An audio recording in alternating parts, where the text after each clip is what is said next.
Hello दोस्तों, स्वागत है आप सबका इस वीडियो में। दोस्तों, आज का वीडियो थोड़ा अलग होने वाला है, लेकिन आज का वीडियो ज़रूरी भी है, जो आपको सोचने पर मजबूर कर देगा। इसलिए पूरा देखना आखिर तक। तो बिना वक्त गवाए चलिए शुरू करते हैं। सबसे पहले मोस्ट इम्पॉर्टेंट चीज़ ये समझने वाली है कि हम क्यों डरे हुए हैं। क्या सब डरे हुए हैं इसलिए हम डरे हुए हैं, या मीडिया ने हमको डरा दिया है इसलिए हम डरे हुए हैं, या फिर कोई और रीज़न है। दोस्तों, यहाँ पर ये हो रहा है, जो इन्फॉर्मेशन है, डेटा है जो हमें मिल रहा है, जिसके बेसिस पर हम सोच रहे हैं, दरअसल वो इन्फॉर्मेशन, वो डेटा ही गलत है। बोलने का मतलब ये है, वो कंप्लीट इन्फॉर्मेशन नहीं है, वो इनकम्प्लीट इन्फॉर्मेशन है। इस वजह से हम डरे हुए हैं। बस एक बार हमारे पास क्लियर इन्फॉर्मेशन आ जाए और हमें एग्जैक्टली समझ आ जाए कि एक्चुअल में हो क्या रहा है, तो हो सकता है जो हमारा डर है वो बहुत ही कम हो जाए या फिर ख़त्म ही हो जाए। अभी अगर करंट सिचुएशन में इंडिया का कंडीशन हम देखें, तो मैं ये वीडियो 14 जून को रिकॉर्ड कर रहा हूँ। आगे जाकर ये फिगर्स बढ़ेंगे।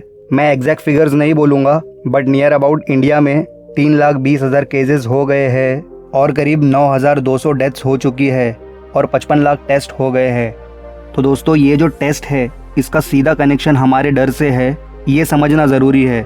अगर मैं आपसे पूछूँ आप क्यों डरे हुए हो, तो आप कहोगे इसमें डेथ रेट बहुत ज़्यादा है, क्योंकि आपके दिमाग में ये चल रहा है 3,20,000 में से 9,200 लोगों की मौत हो चुकी है, तो यहाँ डेथ रेट 3% हो गया। जिसका मतलब है अगर 100 लोगों को कोरोना होता है तो उसमें से 3 लोग मर जाते हैं। क्या ये बात सही है? पहले इसको समझना ज़रूरी है। ये डेथ रेट वाकई 3% है या कितना है? अब तक इंडिया में टेस्ट 55 लाख हुए हैं। यहाँ पर दोस्तों टेस्टिंग का बहुत बड़ा रोल है। मीडिया न्यूज़ वगैरह में जहाँ भी देखो यही दिखा रहा है। पहले डेली के 5,000 केसेस थे, अब 6,000 हो गए हैं, 7,000, 10,000, लेकिन साथ में कोई ये नहीं दिखा रहा है कि टेस्ट भी बढ़ गए हैं। तो अब एक्चुअल में डेथ रेट कितना है उसको कैलकुलेट करना ज़रूरी है, क्योंकि उसी के बेसिस पर ये डिसीजन निकलेगा कि इससे हमें डरना चाहिए या नहीं डरना चाहिए। किसी भी बीमारी से हमें डरना चाहिए या नहीं डरना चाहिए, ये इसके बेसिस पे तय नहीं होगा उस बीमारी का इलाज है या नहीं है।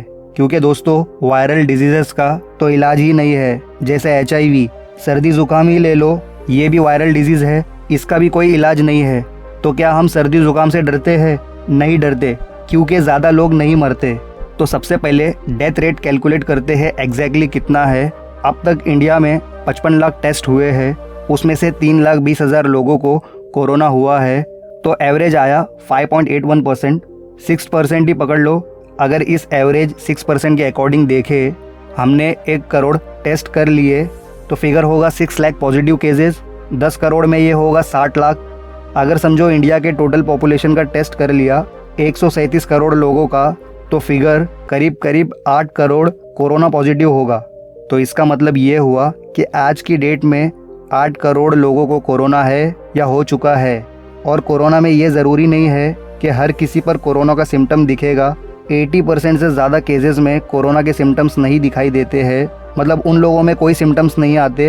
अगर समझ लो आपको हो गया हो और आप ठीक हो गए हो, आपको पता भी नहीं चलेगा। वो आपको तब पता चलेगा जब आप अपना एंटीबॉडी टेस्ट करवाओगे। तो अभी अगर हम बेसिक कैलकुलेशन करें तो 8 करोड़ नंबर निकल के आ रहा है।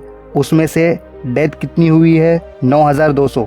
तो 8 करोड़ में से 9,200 डेथ्स हुई है।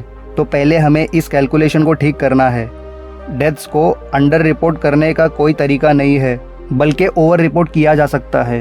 ओवर रिपोर्ट का मतलब है, समझ लो आपका टेस्ट हुआ और आपकी बॉडी में मिला कोरोना वायरस, लेकिन आपकी बॉडी में पहले ही बहुत सारी प्रॉब्लम चल रही थी, तब भी आपकी किसी न किसी वजह से डेथ होने ही वाली थी। बट क्योंकि ये कोरोना आपकी बॉडी में है, तो इस वजह से आपकी डेथ हो गई, तो मतलब ये चीज़ ट्रिगर कर गई।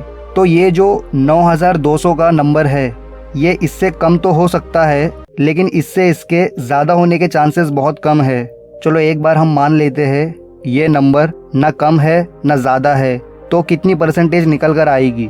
8 करोड़ में से 9,200 डेथ्स हुई है, नियर अबाउट 0.01%। तो अब ये 0.01% डेथ रेट को हम रोड एक्सीडेंट से कंपेयर करेंगे तो ये फिगर बहुत कम है। अगर हम कैलकुलेशंस एंड डेटा के अकॉर्डिंग देखें तो हर साल 1.5 लाख से ज़्यादा डेथ्स हो जाती है इंडिया में रोड एक्सीडेंट्स की वजह से। हर 4 मिनट में एक डेथ होती है। सिर्फ रोड एक्सीडेंट की वजह से। मतलब लोगों के मरने के चांसेस रोड एक्सीडेंट से कई ज़्यादा है कोरोना के कंपेयर में। तो ये डर है जो चारों तरफ फैल रहा है और मीडिया डर को और बढ़ाता चला जा रहा है। अगर इसका डेथ रेट 0.01% है तो हम सब इससे इतना क्यों डर रहे हैं? दोस्तों, हम गलती कहाँ कर रहे हैं? एक्चुअली हम टेस्ट बढ़ाते चले जा रहे हैं, जिसकी वजह से केसेस बढ़ते चले जा रहे हैं और इस वजह से डर भी बढ़ता चला जा रहा है। अगर हम टेस्ट करना कम कर दे तो मतलब सिर्फ क्रिटिकल केसेस का ही टेस्ट हो, क्योंकि वैसे केसेस को ही हमें हॉस्पिटल में एडमिट करने की ज़रूरत है, तो उन्हीं का टेस्ट होना चाहिए। जो वैसे ही ठीक हो रहे हैं, अपने आप ठीक हो रहे हैं, जिनको माइनर सिम्टम्स है और वो खुद ही ठीक हो रहे हैं, तो उनका टेस्ट करने की कोई ज़रूरत ही नहीं। उससे तो पैनिक और बढ़ेगा। और अगर हमने इनका टेस्ट कर भी दिया तो क्या हम उन्हें हॉस्पिटल में रखने वाले हैं? नहीं, घर पर क्वारंटाइन ही करने वाले हैं। अब ये जो क्वारंटाइन करने वाला फंडा है, जब देश छोटा होता है, आबादी कम होती है, तो ये काम करता है। For example New Zealand.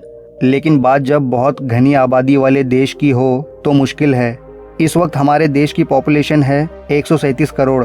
टेस्ट कितने हुए हैं अब तक? 55 लाख। डेली बेसिस पर करीब 1 लाख टेस्ट हो रहे हैं और एक साल में होंगे 3 करोड़ 65 लाख टेस्ट। तो अब हमको सबका टेस्ट करने के लिए लगेंगे 37 साल। जब हमको समझ रहा है साफ साफ कि हम सबका टेस्ट कर ही नहीं सकते, तो हम टेस्ट क्यों बढ़ाते चले जा रहे हैं? इससे हमें इतना डरने की ज़रूरत नहीं है कि जितना हम डर रहे हैं। अगर इस वक्त हमें किसी चीज़ से डरने की ज़रूरत है तो वो है अनएम्प्लॉयमेंट और उससे आने वाला रिसेशन। पिछले दिनों एक न्यूज़ पब्लिश हुई थी कि एक्सपर्ट्स के अकॉर्डिंग इस पेंडेमिक की वजह से 13 करोड़ लोग बेरोज़गार हो गए हैं। अब ये फिगर कम ज़्यादा भी हो सकती है।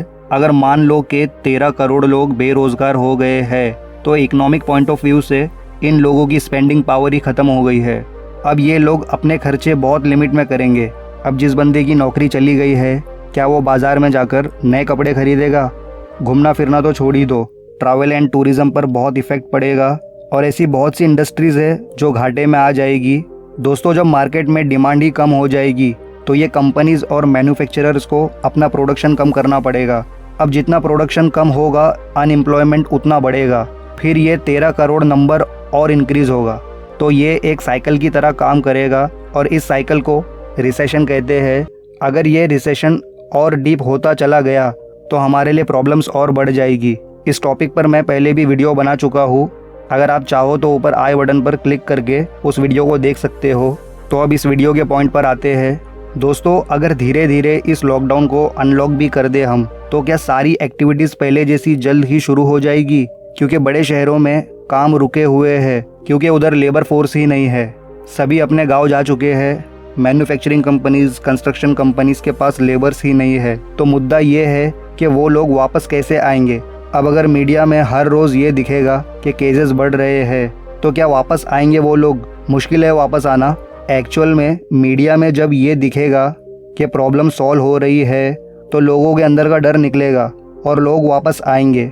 दोस्तों, मेरे बोलने का मतलब है जो सेफ्टी प्रिकॉशन, सोशल डिस्टेंसिंग है, वो मेंटेन रहनी चाहिए, लेकिन जो पैनिक क्रिएट हुआ है वो कम होना चाहिए। जो समझदार और पढ़े लिखे लोग हैं वो इस बात को समझ जाते हैं, पर हर कोई नहीं समझ पाता। इसलिए अवेयरनेस का होना बहुत ज़रूरी है और लोगों तक सही इन्फॉर्मेशन का जाना। वैसे बाकी देशों के कंपेयर में हम लोगों ने इस कोरोना से बहुत अच्छा फाइट किया है, अगर पॉपुलेशन वाइज देखें तो। दोस्तों, इस वीडियो में मैंने जो भी बोला वो बस एक मेरा व्यू पॉइंट था। हो सकता है आप उस व्यू पॉइंट से एग्री करें ना करें, वो आप पर है। हो सकता है मैंने कुछ पॉइंट्स मिस कर दिए हो, उसे आप कंप्लीट कर दो और इस बारे में आप क्या सोचते हो या फिर आपके हिसाब से क्या करना चाहिए नीचे कमेंट सेक्शन में ज़रूर बताएं। और अगर ये वीडियो अच्छा लगा हो तो लाइक और शेयर ज़रूर करना, और अगर इस चैनल पर नए हो तो ज़रूर सब्सक्राइब करें और बगल वाले बेल आइकन को भी दबा देना, ताकि आने वाली नई वीडियोज़ की नोटिफिकेशन आपको मिलती रहे। तो तब तक ध्यान रखिए अपना। मिलते हैं नेक्स्ट वीडियो में एक नए टॉपिक के साथ। Good bye.